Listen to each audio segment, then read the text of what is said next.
Okay. I think we are live. Give me a shout if you can hear me, everybody. Just making sure.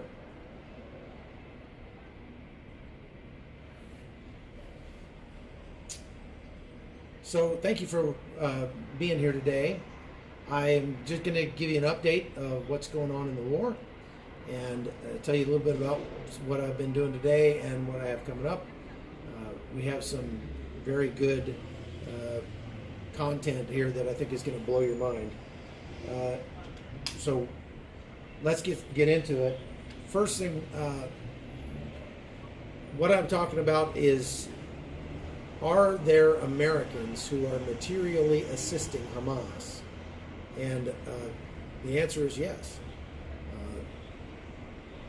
Now, I'm not saying that there are necessarily Americans who have gone to Gaza in order to fight for Hamas. That's probably not happening and would be a very bad idea. If first live I have watched. Yay, you can hear me. Okay. I'm glad you can hear me, folks. So it'd be a very bad idea for somebody to go from the United States to fight for Hamas. It wouldn't be unprecedented because during the fight against ISIS, there were people who left the United States and went to fight for ISIS. And I actually met some of them when we were in Deir ez-Zor in 2017 or 18, I guess, as the ISIS caliphate was coming to a close.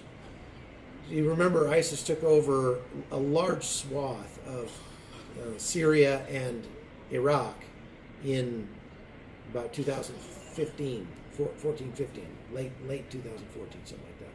I was actually in Baghdad when they came within about 2 miles of the airport in Baghdad. ISIS pushed all the way down to Baghdad, and they never entered Baghdad because Baghdad is Shia territory, and they were not going to put up with that. Northern Iraq is more Sunni. The Kurdish areas of Iraq, the Kurds actually stopped the ISIS guys too, but not before they lost some of their territory to ISIS. And ISIS was a legit caliphate for a while. I mean, they issued their own currency. They, passed their own laws. They had governors and everything over the area. They said that they governed an area larger than Great Britain, and so it was pretty serious. And pretty much the whole world was against ISIS. So everybody from Russia and the Syrian army, the Iraqi army, the Kurds, the Americans, the Turks. I mean, everybody was pretty much against ISIS at the beginning. And they were all fighting against ISIS. And very quickly, not very quickly, within about 2 years, they finally wiped out the majority of the caliphate. And that doesn't mean that they killed everybody. They actually just reconquered the territory. The reason I say they didn't kill everybody is because a lot of the guys who were fighting for ISIS just ended up saying, the guy could get hurt doing this, and they switched sides and went and fought for, went over to Turkey and actually became part of what they call now the Free Syrian Army. Turkey now supports them, was actually giving money to ISIS at the same time they were outwardly fighting against ISIS, they were secretly supporting ISIS. Turkey has always been very pro-ISIS, in their government anyway. Erdogan, he's full-on Muslim Brotherhood guy. So that's kind of calls into question how much of an ally that guy can really be, right? I think everybody at this point kind of knows that, right? So as the fight went on against ISIS, it got to the point where they were pushed down. They got kicked out of Raqqa, which was their capital, so to speak. There's been a lot of ambulances over the last couple days, especially tonight. down here, there was this policewoman over here in the old city who was killed yesterday by a terrorist, a female with a knife, a Palestinian woman. Stabbed her, and then she was injured. We heard later on last night that she had passed away. Very sad, because I'm pretty sure that I met that police officer when I was down in the old city right after I got here, about the 12th or 13th of October. My friend Oscar Ramirez and I went down to the old city, and we went to get a bagel, and there was, there goes that, never fails.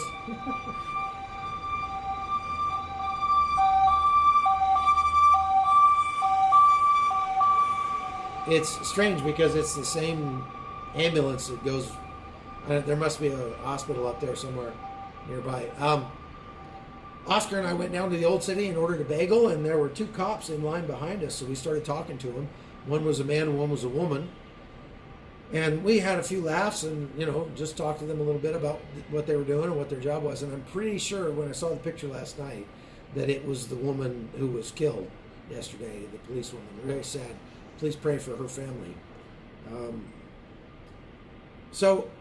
Anyway, back to the story about ISIS. ISIS was kicked out of Raqqa and was pushed south all the way down the Euphrates River down to Deir ez-Zor. And in about 2017, I went on a Free Burma Ranger mission to go and treat the wounded that were coming out of that area. A lot of those wounded were just civilians who had been carted along as like human shields, and a lot of them were actually families of ISIS fighters.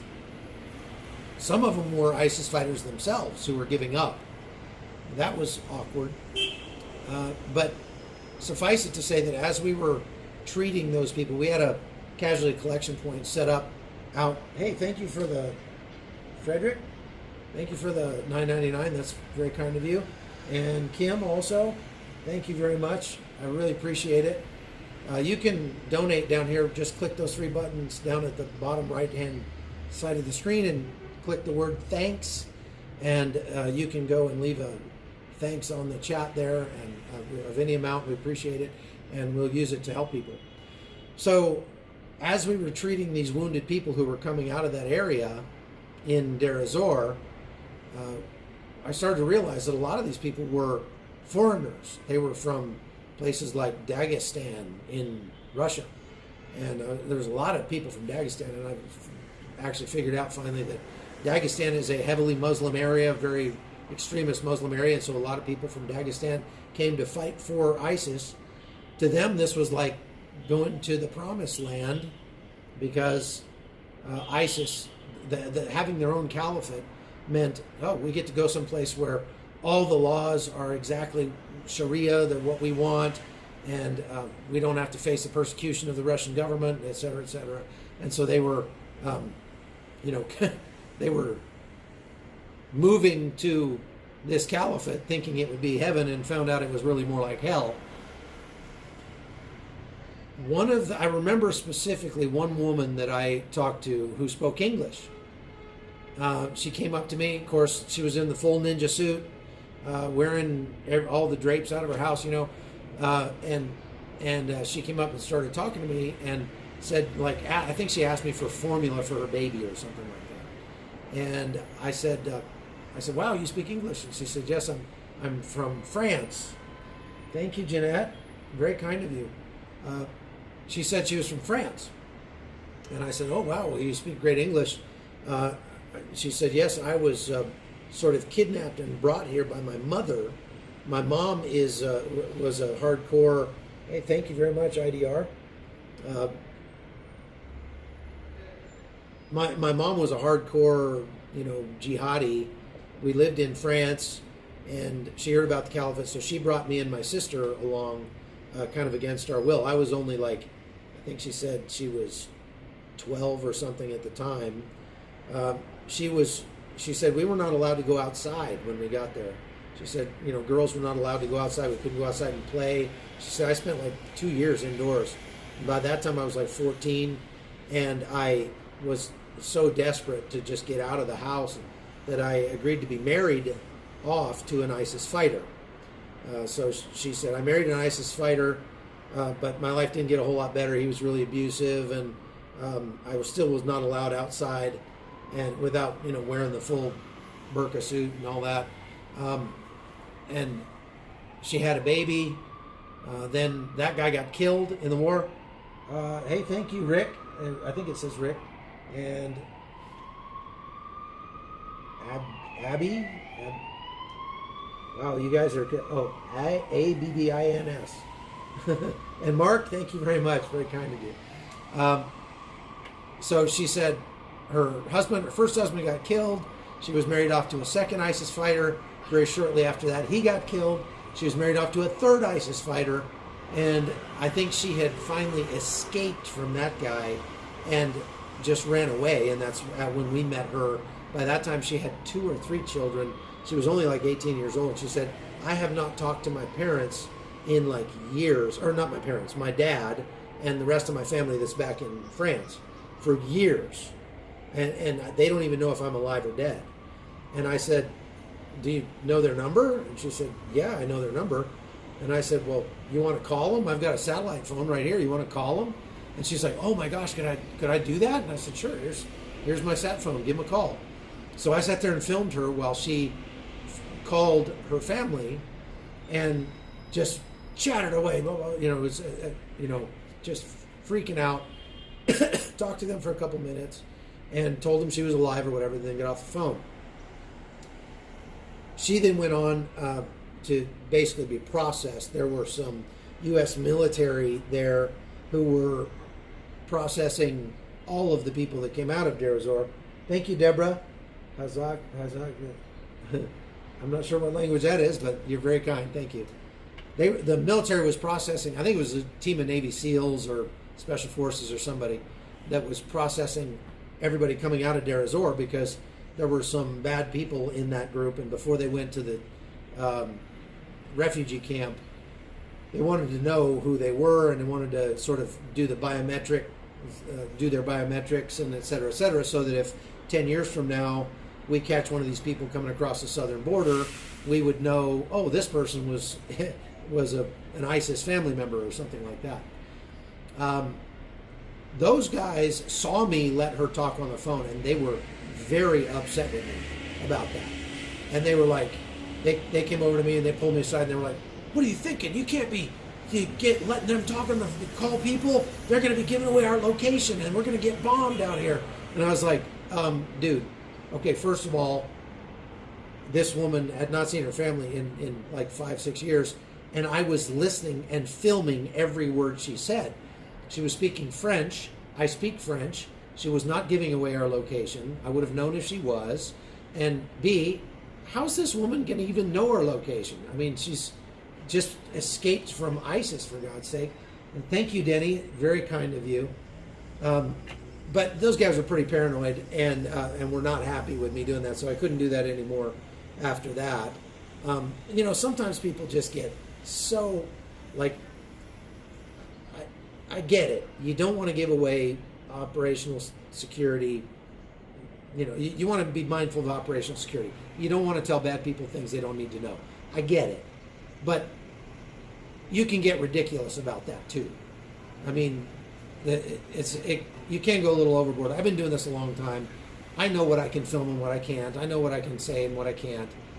But it never fails. There's somebody who's just a little more risk averse than I am, who's comes and yells at me about that. Anyway, suffice it to say, there were lots and lots of people that were coming from all over the world to come and fight for ISIS. That is not the case, really, right now with Hamas. First of all, it'd be very, very difficult for somebody to get into Gaza because they're not really letting people in unless they're part of a humanitarian aid shipment. I think they say they've let about 350 aid trucks into Gaza now already. They're already getting reports that Hamas is confiscating all the aid and using it for their fighters, not giving it to the people. But they are still allowing that aid in. Israel is still providing clean water to southern Gaza. so that they have drinking water in there. I mean, it's hard to say that Israel is intentionally hurting civilians when they're doing so much. I mean, they're spending literally millions of dollars a week not to hurt civilians.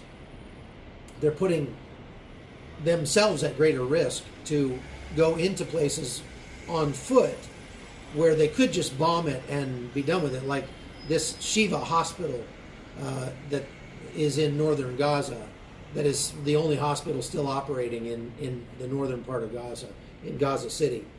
And there's tens of thousands of people surrounding this hospital because they're hoping it won't get bombed.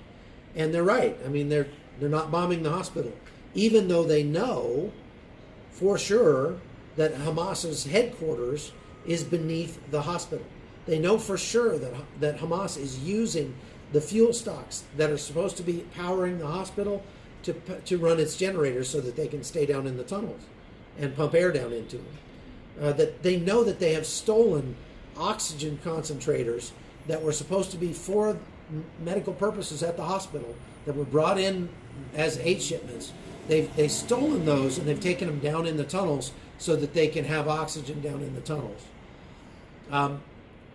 Israel knows that what they're doing is actually helping Hamas, but they're doing it anyway because, again, the most important battlefield is the information battlefield, and they're trying to get the word out that we're doing everything we can to keep from hurting civilians.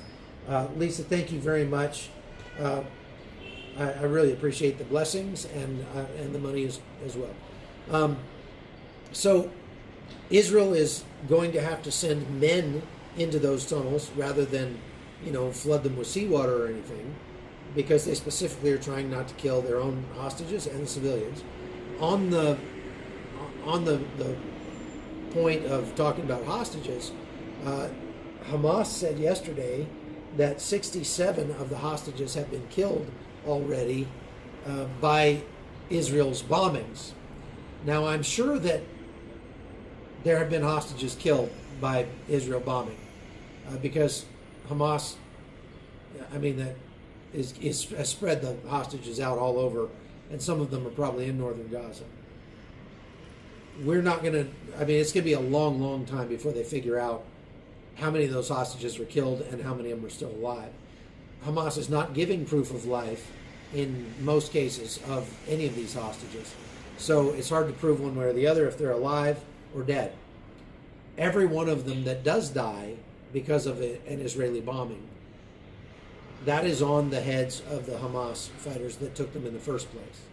Hamas could end this bombing right now by giving up all the hostages. They've said that, the Israelis have said that, and so from a moral standpoint, Israel's got to do what it's got to do, and if the hostages are killed in the process, that's on Hamas. It's not on Israel. There's no way that Israel could. There's just no good options here. You understand? This is war. War is very wasteful. War is very tragic.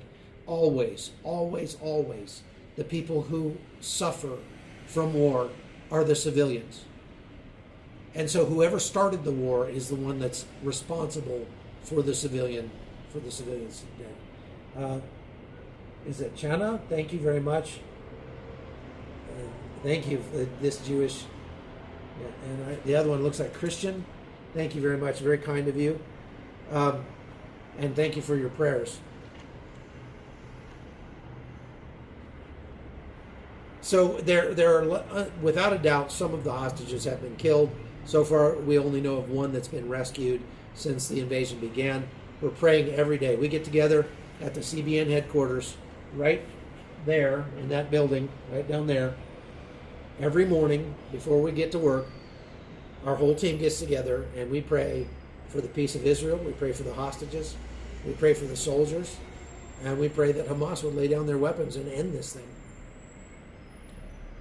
Unfortunately, I think it's probably going to last quite a few months or even years. Without a doubt, it's going to take years to figure out what to do with Gaza. And so there are going to be soldiers most likely in Gaza for a long, long time. They're not just going to hit it and then just get out. They can't, because they've got to dismantle the Hamas infrastructure. They've got to collapse every one of those tunnels. Do you know that over the last several years, I think 2 years I read, that Hamas has imported enough concrete into Gaza to build 16 Burj Khalifa buildings. Burj Khalifa being the tallest building in the world in Dubai. And virtually all of that concrete has gone to build tunnels. It hasn't gone to build streets. It hasn't gone to improve buildings or build infrastructure. Hamas has used, they have collected more than $500 million a year in taxes from Gazan citizens. And that's taxing all of the things that came across the border from Egypt into, they were making millions of dollars a month, tens of millions of dollars a month from taxes like that. Jack, is that Jackie? Thank you very much. Very kind of you. Thank you for the donation. They're making tens of millions of dollars a month, and all of that was going to buy weapons and ammunition. It was not going to provide for the people in Gaza. And so this argument that because Israel has had a blockade against Gaza, meaning they wouldn't let people and products flow freely out of Israel into Gaza for the last, umpteen years, that's the reason why Gazans are poor, is an absolute lie. Gaza could be like Dubai. Gaza could be like Singapore at this point, especially considering the fact that in addition to all the money that's coming into Gaza from the taxes from Egypt, they're getting hundreds of millions of dollars a year from Iran, from Qatar, Saudi Arabia, giving them hundreds of millions of dollars a year. And again, all of that going to build their military capacity and to make their leaders very, very wealthy. Yesterday I talked about the fact that Gaza's leadership, the Hamas leadership, didn't live in Gaza. So Gaza is ruled by the political party Hamas. And the president, essentially the president, the leadership. Imagine if all of the leadership in the United States, the president, the Congress, the Senate, what if they all lived in Aruba on the beach, in high-rise luxury buildings, in palatial homes, and they spent their time hanging out with celebrities on the beach? That's exactly what's happened inside Gaza. The leadership in Gaza is hobnobbing with celebrities in Qatar, and they're living on the largesse of the people in Gaza. And they're directing now their commanders of their military to go die while they sit in Qatar. And the craziest thing about that is we've got 8,000 or 9,000 troops in Qatar. The United States has a base in Qatar. How about we just send some guys from our base to go get that guy and yank him out of his home and turn him over to the Israelis, and then maybe this thing gets over with. But that's not going to happen, because the United States government right now calls Qatar a trusted partner in the region. Trusted partner? They're giving $200 million a year to Hamas, to a terror organization. They're supporting Al Jazeera, which is a very jihadi news agency. And they have an Al Jazeera English, and that thing tries very hard not to look like a jihadi news agency, but the rest of Al Jazeera definitely is. Let me show you something that happened at the hospital in northern Gaza, in Gaza City, on the 4th of November, so 3 days ago. You've heard about the video that the Israelis have been showing to journalists here in Jerusalem. I didn't go see that. I've seen parts of it, but I didn't go see the whole thing because I don't need to see a bunch of war porn. But to believe that this is real, I went to Be'eri. I saw actual bodies and parts of bodies strewn about on the ground in the kibbutz in Be'eri right after I got here. So I don't need to go see a video of how they got that way. But they've been showing this video to journalists because there are a lot of journalists, even here in Israel who are pro-Palestinian or pro-Hamas. And think about that. Imagine if a pro-Israel journalist went to Gaza right now. They would be murdered. Just like that. By the government. By Hamas. And it tells you like who's on the right side of this when you see that a pro-Hamas journalist is actually, there are many of them here in Israel who are, and there are plenty of journalists who are liberal Americans who think, have thought at least for some time, that from the river to the sea, Palestine must be free is a legit thing that should happen. And so to counter that, they've been showing actual surveillance videos and helmet cam videos and stuff shot by Hamas themselves of them murdering Jews on the 7th of October. And it's horrific. It's like, I mean, you can't unsee that stuff. Well, guess what? They got a copy of that in Gaza. And they showed it at the hospital in Gaza 3 days ago. They had thousands of people come to watch the massacre take place. Now, I was hoping when I first heard that this would cause people to massively repent, to turn against Hamas, to leave Gaza, to just say, I'm done with this. And I hope that there were a lot of people there who actually felt that way. I've seen that before when I was reporting on the fight against ISIS. I met not a lot, but I met some former ISIS fighters who had been so disgusted by the brutality of ISIS, throwing people off of buildings, cutting people's heads off, burning people alive, things like that, that they just renounced ISIS. Daniel, thank you very much. That's so kind of you. It's very generous. They really were so disgusted by what they saw in ISIS that they left ISIS, and some of them actually became Christians. I pray that some of the people in that crowd saw those videos of Jews being murdered, and they feel the same way. They're so disgusted by what they saw that they turn against Hamas, that they renounce their allegiance to that organization, and indeed that some of them want to embrace a religion of love rather than the religion of pieces, which is Islam. I want to show you video from that crowd.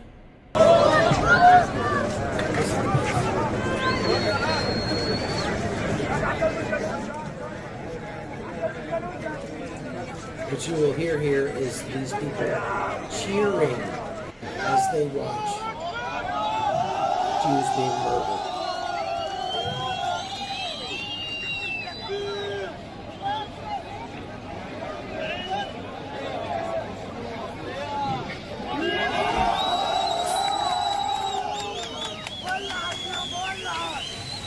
They are cheering, folks. These are the civilians that everybody's so worried about getting bombed.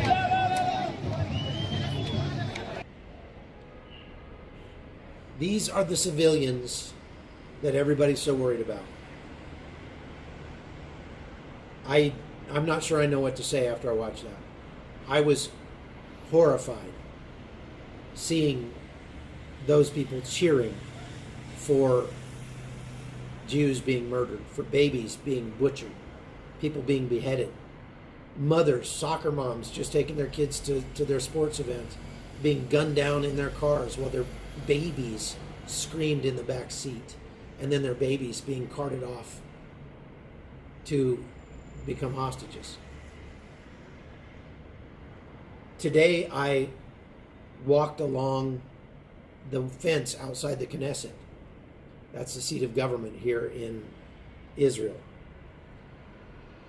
And as I walked along that fence, it was completely covered with posters of the hostages. You've seen these posters. They've been put up all over in big cities across the United States and across the world. And most of the time when you've seen them, you've seen videos of people tearing them down, which is absolutely horrific.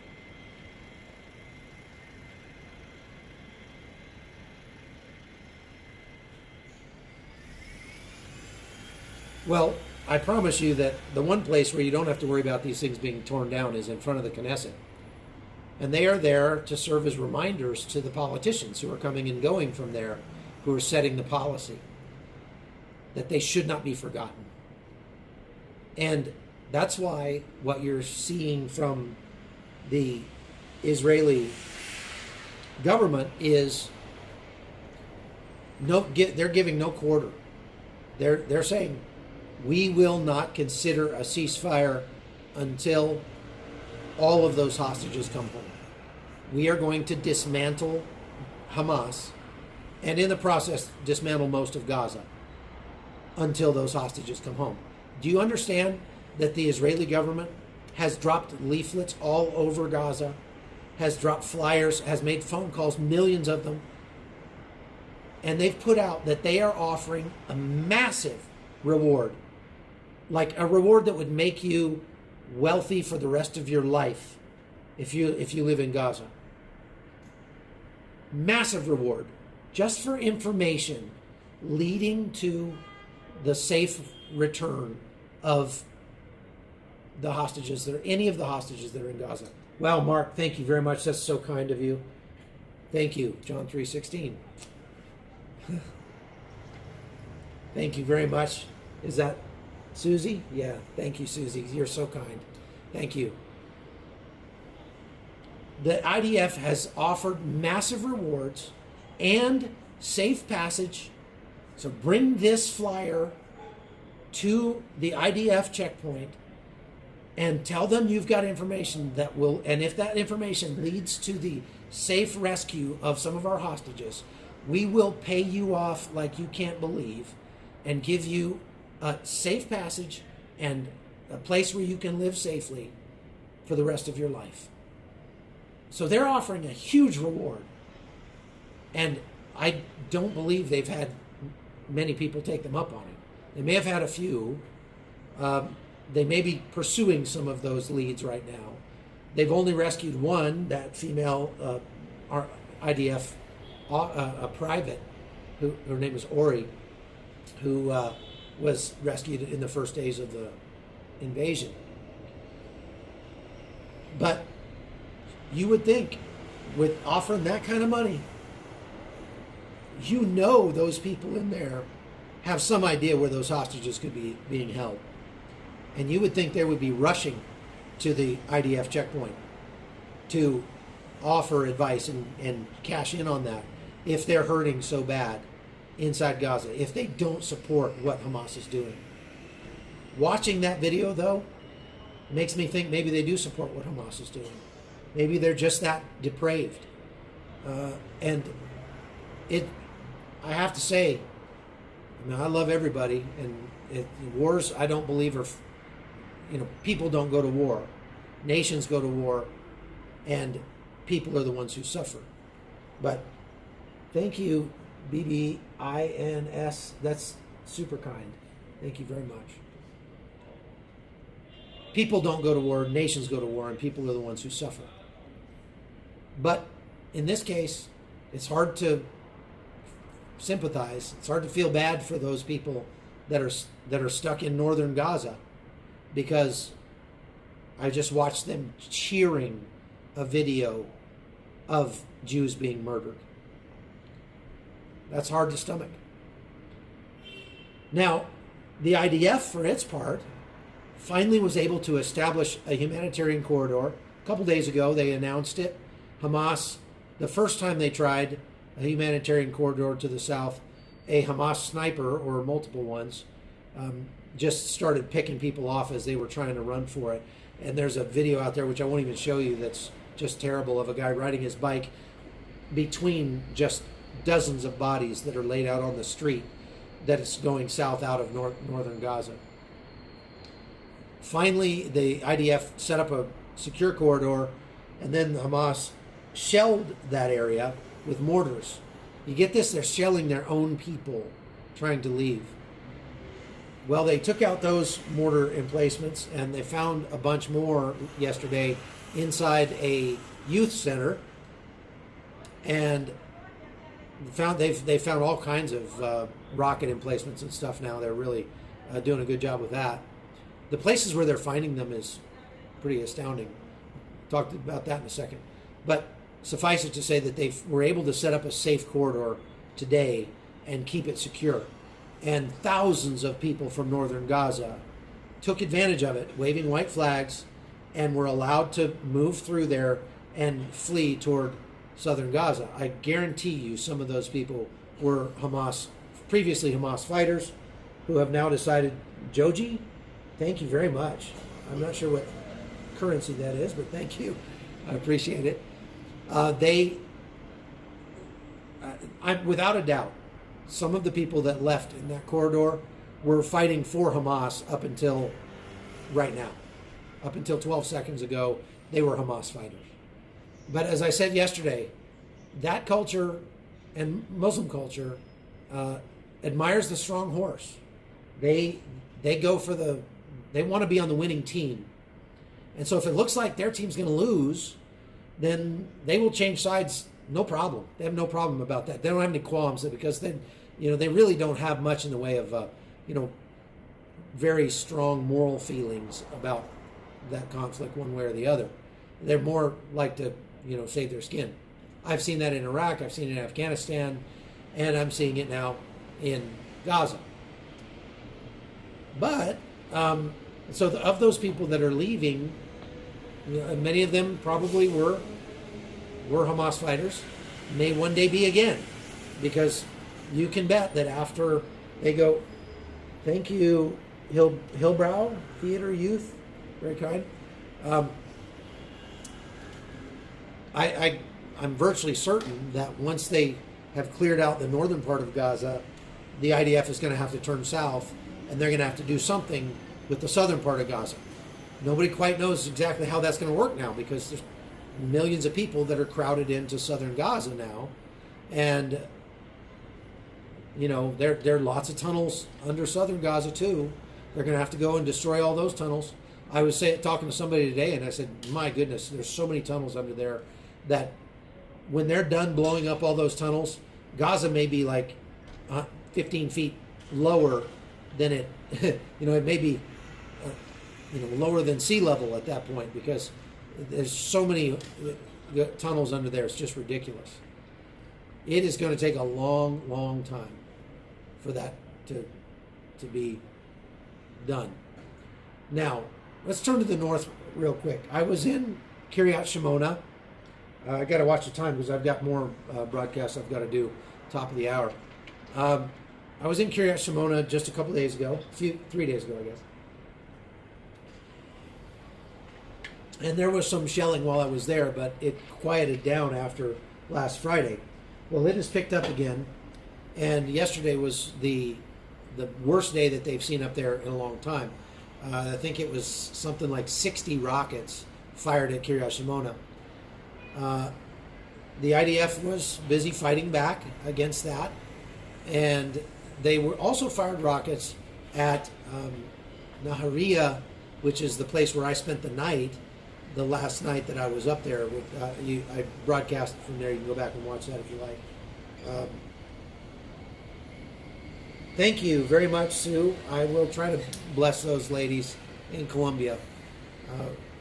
And that's what we plan to do with all the things that are donated here. We're going to have to find more ladies to bless at the rate we're going. This is great. If you haven't heard of that, we are providing shelter. We're renting a home that has about 11 people in it right now, several mothers and their kids. These mothers are in Colombia from Venezuela, single moms, refugees from the horror that is that is Venezuela right now.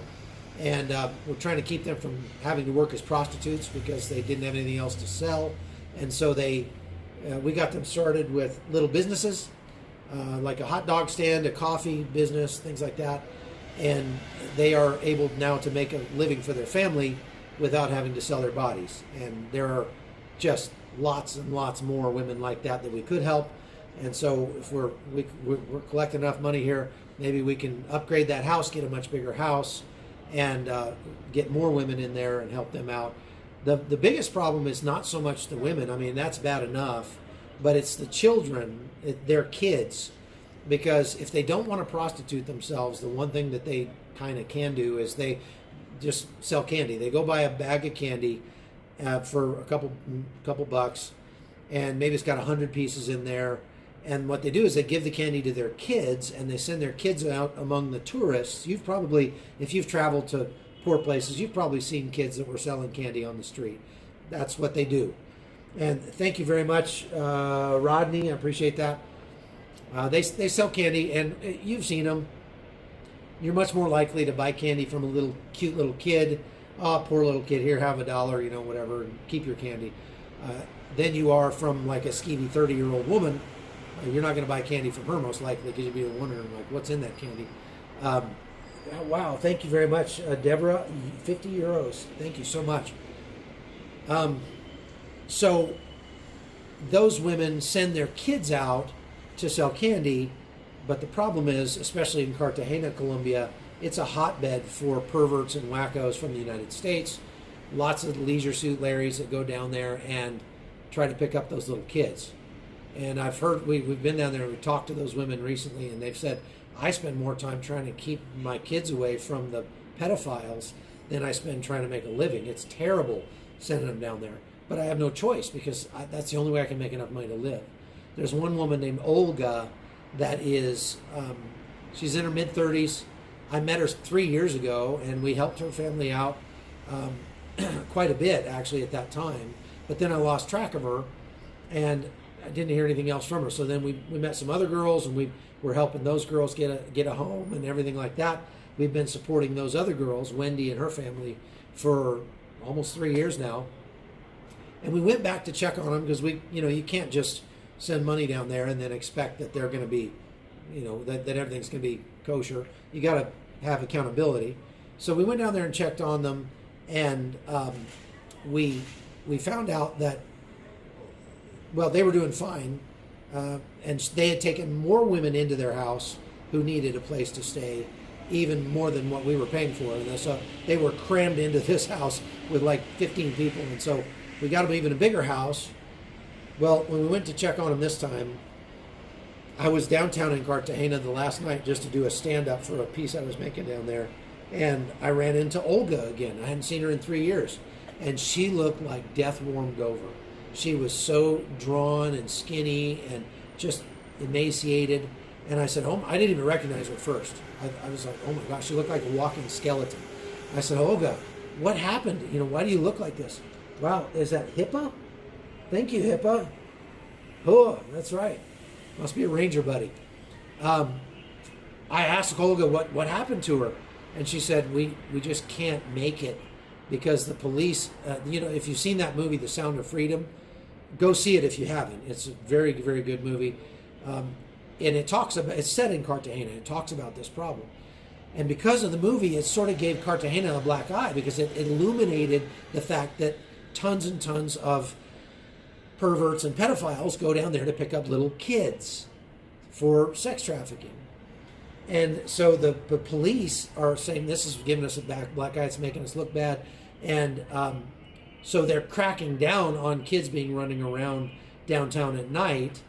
And if the kids can't run around downtown at night, they can't sell that candy, and they can't make enough money to even live. So it's a good thing in one sense because the kids shouldn't be down there to begin with, but it's a bad thing because that's the only way these women know to make a living, and they're literally starving to death.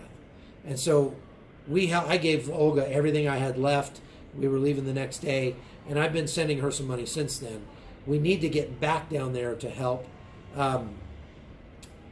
get Olga into a place to live because she's got like 7 or 8 kids. She's not only trying to support her 3 kids, but she had another sister who went back to Venezuela and abandoned her 3 kids with Olga. So she's got like total of 7 people living in her house. Of course, no man. And so they need help. And we've been trying to do the best we can to help. All these donations are going to help a lot. Pamela, thank you very much. We got, that's 20 pounds. That's like $25, $30. Thank you very much. again, all the money that we collect on this podcast is going to help the people that we help, not just in Cartagena, but I came straight to Israel from Armenia, where we helped some people in Armenia who were refugees from the war there. If you don't know about that conflict, the army of Azerbaijan forcibly displaced 120,000 Christians from the Nagorno-Karabakh district, and they're now internally displaced persons inside Armenia and really struggling to find work, and all that. So we helped a couple families while we were there as well. Thousands of dollars given to them specifically for that mission. And so every time I go to 25 countries a year, and I meet people in dire straits wherever I go. And so the money that we get on this podcast, along with some of my own money, goes to help those people. And so thank you very much for that. One more thing I wanted to mention before we have to go is we are going to run a tour to Armenia in June of next year. We finally got the dates nailed down. It's June 6th through the 16th. And we're going to take a 10-day tour to Armenia to show you the wonders of that country. And I tell you what, if you have not been to Armenia, it should be on the top of your list. If more people knew about how beautiful, how cheap, how friendly, and how safe Armenia is, more people would go there. It would be like up there with Venice and Rome and Paris on your list of places to go. I personally think that Armenia is better than Paris or Rome or even Venice, just because the crime is very bad in those other places, and they're very dirty, very overcrowded, tons and tons, millions of tourists. Armenia is a hidden gem nobody knows about yet, and so we're taking tours there to show you about how wonderful Armenia is. So if you'd like to come with me on a tour, and me and my wife are going to lead this. This will be our 9th one that we've led over there now. You can come along with us, June 6th through the 16th. We're gonna limit it, limit the number of people who can come to about 25 people. So if you'd like to come, send me an email, hotzoneholton@gmail.com. Thank you very much. Is that Joan? Thank you, Joan, very much. Very kind of you. And we will help people with that. So if you'd like to come, send me an email, hotzoneholton@gmail.com, or you can go to the link that hopefully my wife is posting right now on the chat. That link will take you to the place where you can sign up for reserve your spot for the tour. You can also find out more about it. You can find out what the schedule is going to be like, where we're going to go, the things we're going to see. We're going to even be able to help some refugees while we're there. So if you want to come and you want to help some people, learn about the biblical history in Armenia, see Mount Ararat up close and personal, and actually have a great time with me and my wife, come and join us in Armenia, June 6th through the 16th. You will not regret it. I promise you. It's going to be a fairly cheap tour. We're gonna try to make it as inexpensive as possible. And so, hey, thank you very much. Armenia welcomes you all and loves Jesus. That's right, Mosk. Thank you for the kind words. We love Armenia, and if you haven't seen my movie about Armenia and you want a preview of what Armenia is like, go to armeniamovie.com and you can watch the movie there, the documentary that just came out this year in June, and it's already won 11 awards from film festivals around the country. Thank you very much. Joan, thank you. We'll take $1.99 and we'll take $49.99. You're very kind. So I've got to run, folks. I've got a live hit coming up right now on Newsmax. So if you want to go over to newsmaxtv.com, you can watch that as well. God bless you. Thank you very much. We'll see you again tomorrow from Jerusalem.